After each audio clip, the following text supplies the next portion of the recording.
And you gotta remember, people look at Kanye now as a rapper, but in the beginning, if you're an artist, you didn't look at Kanye as a rapper.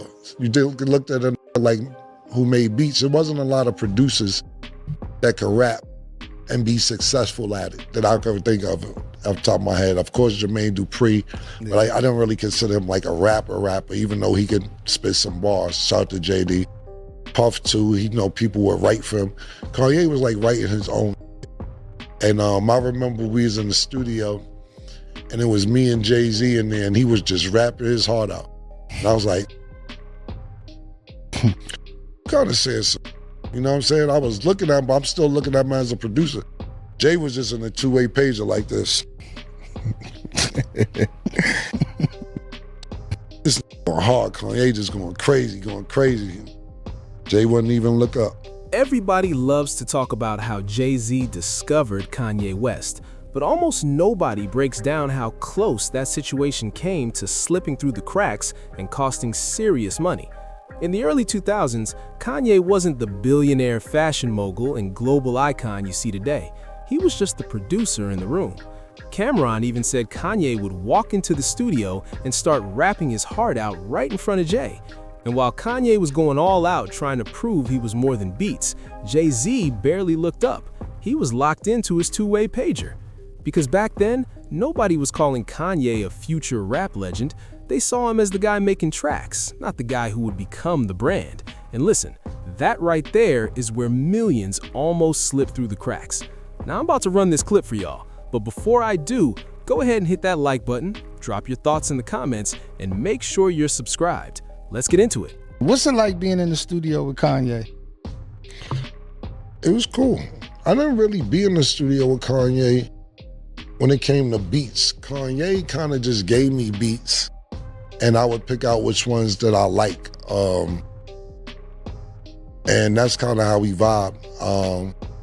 But when I was with Kanye in the studio, he was trying to rap. I think it's a song that he got, I think 30 Days, 30 Nights, I'm not sure the name of the song. I think on the Life of Pablo album, he talking about how he's in the studio rapping for me and Jay-Z. I remember Kanye was in the studio, and you gotta remember, people look at Kanye now as a rapper, but in the beginning, if you're an artist, you didn't look at Kanye as a rapper.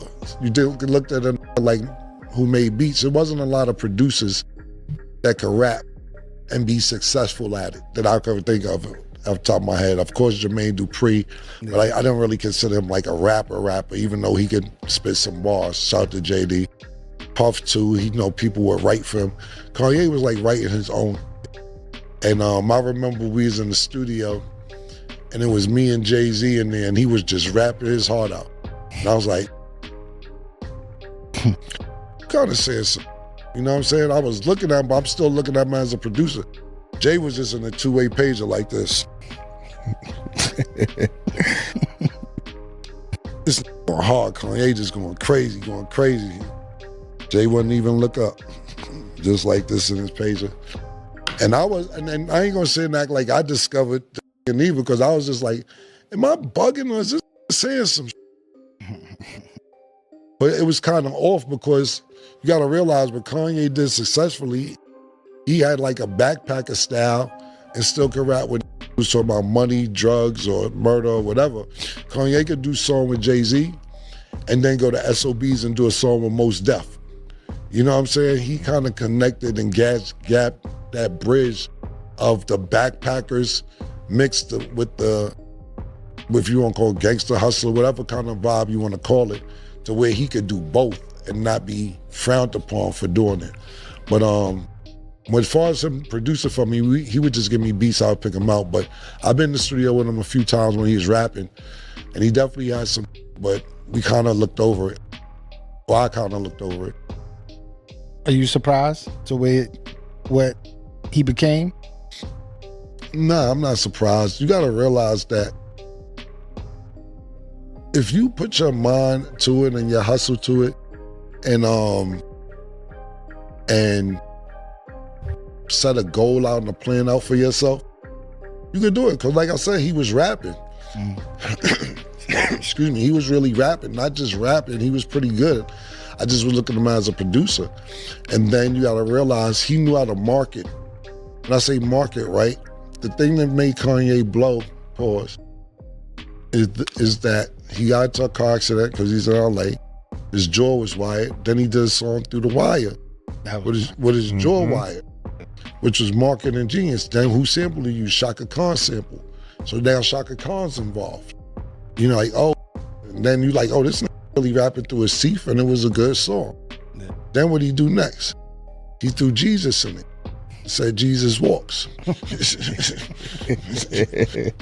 Went religious on the Jesus song. That's what I'm trying to tell you. So he knows how to market. And then what did he do? You know, he starts to get more famous and famous. Then I don't know if this was a ploy or not. He might have been serious, but he starts being in the camera and in the news a lot for snatching cameras from paparazzi. That may have been a setup from the beginning. Not saying it was. I have no idea if it was or wasn't. But how smart is that if it was? Because now you're saying, yo, stop taking pictures of me. He could have had his man doing it. But if people who take pictures know that makes you mad, they're going to take more pictures to make you mad, to make a spectacle of what you're doing. So now, oh, I think he coming flight, take a picture. You got him chasing cameramen, taking cameras. And now even if it wasn't planned, or if it was planned, now you got them doing it naturally. Now that creates more of a media blitz towards you. Like Kanye does it again. He's chasing another cameraman. He wants to get this person saw him, that person saw him, yada, yada, yada, yada, yada, yada. But he's putting good music behind it as well. So I think he's very creative as far as marketing his music and himself is concerned. And then you pick the right girls too at the right time. You know, you pick the right chick, popular joint, helps you out. Then you get with Adidas.